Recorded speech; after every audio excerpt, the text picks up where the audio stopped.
My self GRB sir, senior faculty at resonance. आज मैं आपके सामने JEE main season 2 25/7 shift 2 evening shift का पेपर आपके सामने में लेके आया हूँ। हमारे पास ओरिजिनल पेपर नहीं है, लेकिन हमारे स्टूडेंट से मेमोरी बेस्ड पेपर जो हमने कलेक्ट किया है वो आपके सामने है। आपके सामने एक एक करके बहुत सारे सवाल आएंगे और हर सवाल हमने बच्चों से ही पूछा है। हो सकता है किसी की डेटा एग्जैक्टली सेम हो सकता है डेटा में थोड़ा बहुत 19-20 कुछ आप कह सकते हो चेंजेस होंगे।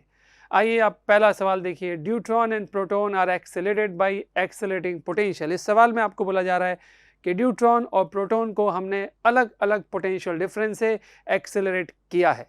एक्सेलरेट करने के बाद जब ये भागने लगे तो इनका जो लैम्डा डी ब्रॉगली वेवलेंथ का जो रेशियो है वो हमको दे रखा है √2/1। और जानते हैं हमसे क्या पूछा है? हमसे ये पूछा है कि Vp/Vd कितना आएगा। हमसे पूछा है कि जो पोटेंशियल आपने प्रोटॉन को, जो पोटेंशियल आपने ड्यूट्रॉन को दिया है, उन पोटेंशियल का रेशियो क्या आएगा। ये सवाल आपसे पूछा गया है। ये सवाल एक बेसिक फॉर्मूले पर बेस्ड है। फॉर्मूला होता है lambda = h/√2m/q_v। It's very simple formula. ये फॉर्मूला कहाँ से आया? हम जानते हैं कि लैम्डा होता है h/mv और p होता है, और p का फॉर्मूला होता है √2m/k। और हम सब जानते हैं अगर आप एक चार्ज पार्टिकल को फ्रॉम द रेस्ट एक्सेलरेट करो बाय पोटेंशियल डिफरेंस तो के का फॉर्मूला होता है q × पोटेंशियल डिफरेंस। तो मैंने इस फॉर्मूले को यूज़ किया है। इस फॉर्मूले को यूज़ करने के लिए मुझे ये पता होना चाहिए कि प्रोटॉन और ड्यूट्रॉन के मास का रेशियो क्या होता है। मुझे ये भी पता होना चाहिए कि ड्यूट्रॉन और प्रोटॉन के चार्जेस का रेशियो क्या होता है। हम जानते हैं कि ड्यूट्रॉन और प्रोटॉन का चार्जेस सेम होता है। हम ये भी जानते हैं कि मास ऑफ ड्यूट्रॉन और मास ऑफ प्रोटॉन का रेशियो 2/1 होता है। अब इस फॉर्मूले को हम लगाएंगे। हमें दे रखा है λD/λP, तो हम रेशियो लेंगे λD/λP। जब आप इस रेशियो को लोगे तो आप देख सकते हो चार्जेस तो दोनों में सेम है, लेकिन पोटेंशियल और मास सेम नहीं है। इसलिए जब आप λD/λP लिखोगे तो √MP/MD Vp/Vd आपके सामने होगा। अब इसके बाद क्या करोगे? इसके बाद चुपचाप हम वैल्यू रख देंगे। इसकी वैल्यू हमारे पास √2 है। हमें ये भी मालूम है कि इन दोनों का रेशियो कितना दे रखा है। आप देख सकते हैं यहाँ पे रेशियो 2/1 है और आपको लिखना है MP/MD, तो ये 1/2 होगा और ये Vp/Vd होगा। इस इक्वेशन को अगर आप सॉल्व करना चाहेंगे तो आप इसको स्क्वायर करेंगे बोथ साइड। स्क्वायर करने के बाद जब आप सॉल्व करोगे तो Vp/Vd 4 आएगा, इसलिए इसका आंसर होगा 1। बच्चों अगला सवाल एटॉमिक स्ट्रक्चर से है। सवाल हमसे कह रहा है कि इलेक्ट्रॉन ट्रांजिशन कर रहा है from nth state to ground state, और उस ट्रांजिशन में जो वेवलेंथ फोटोन का वो एमिट कर रहा है वो है लैम्डा। और आपसे पूछा जा रहा है कि वो जो nth स्टेट थी जहाँ से इलेक्ट्रॉन जंप किया है, उस nth स्टेट की n की वैल्यू, क्वांटम नंबर n कितना है, यह हमसे पूछा जा रहा है। तो इस सवाल को हम कैसे करेंगे? इस सवाल को करने के लिए हम ये फॉर्मूला लगाएंगे। हम सब जानते हैं कि ट्रांजिशन जब होता है तो ट्रांजिशन में जो लैम्डा एमिट होता है उसका ये फॉर्मूला होता है।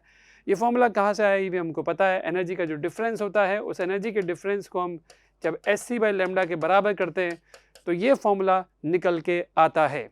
आप जब इस फॉर्मूले को लगाते हो तो इस फॉर्मूले में आपको N1 और N2 का वैल्यू रखना पड़ता है। N1 वो स्टेट होता है जहाँ पे ट्रांजिशन हो रहा है, जिसमें वो जा रहा है, और N2 वो क्वांटम नंबर होता है जहाँ से वो जा रहा है। तो आपको यहाँ पे ऑलरेडी पता है कि N2 कौन है, N2 n है, और N1 वो स्टेट है जिसमें वो जा रहा है, वो यहाँ पे 1 है। जब आप N1 की जगह 1 रखेंगे, N2 की जगह n रखेंगे और इसको सॉल्व करेंगे तो सॉल्व करने पर आपको लैम्डा की एक वैल्यू मिलेगी। लैम्डा की जो वैल्यू आपको मिलेगी, या लैम्डा की वैल्यू की ज़रूरत नहीं है, हमें तो n की वैल्यू चाहिए, तो n की जो वैल्यू मिलेगी वो मिलेगी √λr/λr-1। इट्स सो सिंपल, और इसका आंसर हो जाएगा आंसर 3rd। अगला सवाल जो हम देख रहे हैं वो मैकेनिक्स पे बेस्ड है, और सवाल इस बात का है कि एक पार्टिकल पर 4 फोर्सेस लग रहे हैं। आपसे पूछा जा रहा है कि 5वां फोर्स कितना और किस डायरेक्शन में होना चाहिए, जिससे कि नेट फोर्स इन चारों और एक 5वां फोर्स हम लगाएंगे, उन पांचों फोर्स का सम 0 आ जाए। उसके लिए आपसे पूछा जा रहा है कि 5वां फोर्स आखिर कहाँ और कितना लगना चाहिए। बच्चों इस सवाल को करने का कई सारे तरीके हो सकते हैं, पर सबसे सिंपलेस्ट वे जो आप देखेंगे वो क्या है, आइए देखिए। आप देख सकते हैं 6 न्यूटन और 5 न्यूटन एक दूसरे के अपोजिट डायरेक्शन में, तो इन दोनों का सम अगर आप देखेंगे 6 और 6 और 5 में 6 बड़ा होगा तो इन दोनों का नेट 1 आएगा। ठीक ऐसे ही अगर आप इस 7 और 8 को देखेंगे तो 8 बड़ा है, इसलिए 8 और 7 का नेट नीचे की तरफ 1 आएगा। बच्चों इन दोनों 1 1 का अगर आप नेट निकालोगे तो वो √2 आएगा। और ये √2 जो आप देख रहे हो, इसे कैंसिल करने के लिए आपको अपना 5th फोर्स लगाना पड़ेगा। और सवाल ये उठता है कि वो 5th फोर्स हम किधर लगाएंगे। ऑब्वियस सी बात है, इसको कैंसिल करने के लिए आपको अपना 5th फोर्स इधर लगाना पड़ेगा और ये फोर्स इस फोर्स के बराबर होना चाहिए। तो हम कह सकते हैं कि हमारा 5th फोर्स √2 होगा। और हमको ये भी बताना है कि 5th फोर्स का डायरेक्शन क्या होगा। तो अगर आप डायरेक्शन की बात करेंगे तो आप ये देख सकते हो कि ये 1 और 1 है तो ये एंगल 45 होगा, ये भी 45 होगा और ये भी 45 होगा। एक्स एक्सिस के साथ हमारा ये 5th फोर्स जो हम लगा रहे हैं नेट फोर्स को ज़ीरो करने के लिए, ये फोर्स असल में एक्स एक्सिस के साथ 45 डिग्री एंगल पर है। तो अगर आपसे कोई पूछे कि इसका आंसर क्या होगा तो इसका आंसर होगा √2 newton at 45 degree with x axis. इन सभी में हम न्यूटन लिख देंगे तो आप कह सकते हो कि फोर्स का जो आंसर होगा वो आंसर होगा आंसर 1। अगला सवाल जो आप देख रहे हो वो इलेक्ट्रोमैग्नेटिक इंडक्शन से आया हुआ सवाल है। और सवाल हमसे क्या कह रहा है? सवाल हमसे कह रहा है कि कॉइल है, उस कॉइल से फ्लक्स इतना पास हो रहा है और आपसे पूछा जा रहा है कि 0.25 सेकंड में इस कॉइल के अंदर कितना इंड्यूस करंट फ्लो होगा। तो अगर आपको इंड्यूस करंट निकालना है तो सबसे पहले आपको EMF निकालना पड़ेगा और EMF का फॉर्मूला होता है -dφ/dt। Faraday law of electromagnetic induction कहता है कि EMF निकालने के लिए आपको ये वाला फॉर्मूला लगाना ही होगा। आप जब इसे डिफ्रेंशिएट करेंगे तो यह आएगा 16t - 9 और 2 का डिफ्रेंशिएशन तो 0 हो ही जाएगा। यहाँ पे EMF टाइम का फंक्शन आ रहा है, यानी अलग अलग टाइम पे इस कॉइल के अंदर जो EMF आएगा वो अलग अलग होगा। तो ऑब्वियस सी बात है, हमें एक पर्टिकुलर टाइम पर EMF निकालना होगा। वो टाइम भी हमें दे रखा है 0.25 सेकेंड। तो हम t की जगह 0.25 सेकेंड जब पुट करेंगे तो हमारा EMF निकल के आ रहा है 5 वोल्ट। वैल्यूज पुट करने का खेल है, बहुत ही आसान सवाल है, सिंपल डिफरेंशिएशन है।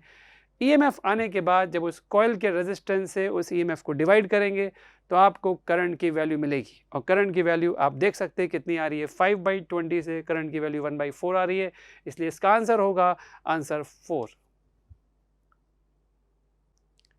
अगला सवाल इलेक्ट्रोमैग्नेटिक वेव से है और बहुत ही आसान सवाल है। इलेक्ट्रोमैग्नेटिक वेव में इलेक्ट्रिक फील्ड की इक्वेशन हमें दे रखी है और हमसे ना फ्रीक्वेंसी पूछा जा रहा है, ना हमसे वेवलेंथ पूछा जा रहा है, ना हमसे कोई बहुत खतरनाक चीज़ें पूछी जा रही है। हमसे पूछा क्या जा रहा है? हमसे पूछा जा रहा है कि इस इलेक्ट्रोमैग्नेटिक वेव से एसोसिएटेड जो मैग्नेटिक फील्ड है उस मैग्नेटिक फील्ड की मैक्सिमम वैल्यू क्या होगी। तो बड़ा आसान सवाल आपसे पूछा जा रहा है। आपसे पूछा जा रहा है कि B0 कितना होगा। इलेक्ट्रोमैग्नेटिक वेव में एक फॉर्मूला होता है और वो फॉर्मूला होता है ये। हम सबको पता है कि इलेक्ट्रिक फील्ड और मैग्नेटिक फील्ड एक दूसरे से इस तरीके से रिलेटेड होते हैं। तो अगर आपको B0 निकालना है तो फॉर्मूला होगा E0/c। मैंने E0/c आपके सामने किया है। इसको सॉल्व करने पर यह आ रहा है 1.8 × 10⁻⁷ टेस्ला। तो अगर हम इसका ऑप्शन देखेंगे तो इसमें ऑप्शन में हमें एक ही ऑप्शन ऐसा मैच करेगा और वह है आंसर 3rd। तो इसका आंसर होगा आंसर 3rd। बच्चों अगला सवाल जो आप देख रहे हो ये काइनेमेटिक्स प्रोजेक्टाइल मोशन पे बेस्ड है और बेहद आसान सवाल, बेहद बेसिक सवाल आपके सामने, प्योर फॉर्मूला बेस्ड सवाल है। पूछा क्या जा रहा है? आपसे बोला जा रहा है कि एक पार्टिकल को हमने फेंक दिया, मैक्सिमम हाइट और रेंज दोनों बराबर है। ये पार्टिकल जब प्रोजेक्टाइल मोशन करेगा तो प्रोजेक्टाइल मोशन करते समय जो इसकी रेंज आएगी और जो इसकी ये मैक्सिमम हाइट आएगी, बताया जा रहा है कि दोनों बराबर है। और आपसे बोला जा रहा है कि अगर ऐसा है, अगर R और H दोनों बराबर है तो एंगल ऑफ प्रोजेक्शन कितना होगा। थीटा का वैल्यू आपसे पूछा जा रहा है, आपसे एंगल ऑफ प्रोजेक्शन का वैल्यू पूछा जा रहा है। आइए बच्चों सवाल को देखिए। सबसे पहले हमने H की जो फॉर्मूला होता है वो लिखा, हम सब जानते हैं फॉर्मूला होता है, रेंज का भी ये फॉर्मूला होता है वो लिख दिया गया है। फिर सीधा सीधा इन दोनों को बराबर किया है। जब आप इन दोनों को बराबर करते हो तो कुछ इस तरह का कैलकुलेशन होती है। आप इसे 2 sin थीटा cos थीटा लिख सकते हो। साइन थीटा से एक साइन थीटा कैंसिल होने के बाद यहाँ पे बचता है साइन थीटा, यहाँ पे बचता है cos theta. And it's very simple manipulation. जब कॉस थीटा को आप नीचे लेके आओगे तो टेन थीटा आपके सामने 4 आ जाएगा। वेरी सिंपल, कुछ भी नहीं है, कोई बहुत बड़ा कॉन्सेप्ट नहीं है। अगर आपको फॉर्मूला भी याद है और फॉर्मूला बेसिक सवाल है, प्रोजेक्टाइल मोशन में जाना है क्या क्या होता है, और यहाँ बहुत ही आसान सवाल आपके सामने है। इसका आंसर होगा theta is equal to tan inverse force, यानी इसका आंसर होगा tan इनवर्स 4 का मतलब आंसर 2 होगा। अगला सवाल, ये सवाल है तो बहुत आसान लेकिन थोड़ा सा ट्रिकी है। आप बोलोगे इसमें ट्रिकी क्या है? सवाल में रेक्टिलिनियर मोशन बोल रखा है और पार्टिकल की जो स्पीड है वो लगातार चेंज हो रही है ऐसा बता रखा है, लेकिन चेंज का जो स्टाइल है वो विथ रेस्पेक्ट टू टाइम नहीं दिया है। आपको ऐसा बोला जा रहा है कि पार्टिकल की स्पीड इंक्रीज हो रही है at the rate of 5 metre per second, पर अगर आप इस यूनिट को देखेंगे तो पर सेकेंड नहीं है, पर मीटर है। इसका एक मीनिंग होता है, आपका जब पार्टिकल चल रहा होगा, जैसे जैसे वो डिस्प्लेसमेंट कर रहा होगा, उसके डिस्प्लेसमेंट के साथ साथ उसकी वेलोसिटी में चेंज आ रहा है। ये जो चीज़ आपको दे रखी है ये असल में dv/ds है, और dv/ds की वैल्यू आपको 5 मीटर पर सेकेंड गिवन है। पर आपसे पूछा क्या गया है? आपसे पूछा गया है कि जिस इंस्टेंट पर पार्टिकल की वेलोसिटी 20 मीटर पर सेकेंड हो जाती है, उस इंस्टेंट पे आपको बताना है कि पार्टिकल का एक्सेलरेशन क्या होगा। तो अगर आपको एक्सेलरेशन निकालना है तो उसका फॉर्मूला होता है v dv/ds। ये फॉर्मूला काइनेमेटिक्स में बहुत पॉपुलर, बहुत फेमस फॉर्मूला है। इसी फॉर्मूले से हम वर्क एनर्जी थ्योरम तक को भी प्रूफ करते हैं। तो अगर आप v की जगह, आप देख सकते हैं v की जगह आपको दे रखा है, v की जगह आपको 20 दे रखा है, dv/ds की जगह 5 दे रखा है, इन दोनों को मल्टीप्लाई करेंगे तो आपका आंसर आएगा 100 और इसका आंसर होगा 2, जैसा कि ऑप्शन में आप देख सकते हैं। तो इसका आंसर होगा 2। नेक्स्ट सवाल जो आप देख रहे हैं ये इलेक्ट्रिक करंट से आया हुआ सवाल है। सवाल पोटेंशियोमीटर का है, यानी आप कह सकते हो करंट मेजरिंग इंस्ट्रूमेंट से एक सवाल आपके सामने है। सवाल काफ़ी बेसिक है। ये वो सवाल है जिसमें आपको प्राइमरी सर्किट के बारे में सब कुछ पता है। प्राइमरी सर्किट का ड्राइवर सेल का ईएमएफ आपको पता है, रियोस्टेट का रेजिस्टेंस आपको गिवन है, पोटेंशियोमीटर वायर का भी रेजिस्टेंस आपको गिवन है। इस वायर की लंबाई भी आपको दे रखी है 10 मीटर। अब सवाल पूछा क्या जा रहा है? सेकेंडरी सर्किट में एक सेल लगा हुआ है, उस सेल का ईएमएफ आपको नहीं पता है। एग्जामिनर चाहता है आपको ये पूछना कि इसका ईएमएफ निकालिए अगर इस सेल का बैलेंस लेंथ 250 सेंटीमीटर है, यानी 2.50 मीटर है। तो जब बैलेंस लेंथ आपको गिवन हो और आपसे कोई पूछे कि सेल का ईएमएफ क्या होगा, तो हम सब जानते हैं कि जब ये बैलेंसिंग कंडीशन आती है तो यहाँ से यहाँ तक का पोटेंशियल डिफरेंस और यहाँ से यहाँ तक का पोटेंशियल डिफरेंस बराबर होता है। अगर आप यहाँ से यहाँ तक का पोटेंशियल डिफरेंस देखेंगे तो वो ईएमएफ के बराबर होगा, और इस ईएमएफ को आप बराबर करोगे यहाँ से यहाँ तक के पोटेंशियल डिफरेंस के। पर आप जानते हैं यहाँ से यहाँ तक का पोटेंशियल डिफरेंस कैसे निकाला जाता है? उसके लिए आपको चाहिए पोटेंशियल ग्रेडियंट। पोटेंशियल ग्रेडियंट मतलब potential drop per unit length of potentiometer wire. तो अगर आपको पोटेंशियल ग्रेडियंट, जिसको मैं y से डिनोट कर रहा हूँ, वो पता हो, potential drop per unit length आपको पता हो, तो क्या आप 2.5 मीटर लेंथ का पोटेंशियल ड्रॉप नहीं निकाल पाएंगे? आप बोलोगे निकाल सकते हैं। अगर आपको y पता होगा तो आपको ईएमएफ भी मिल जाएगा।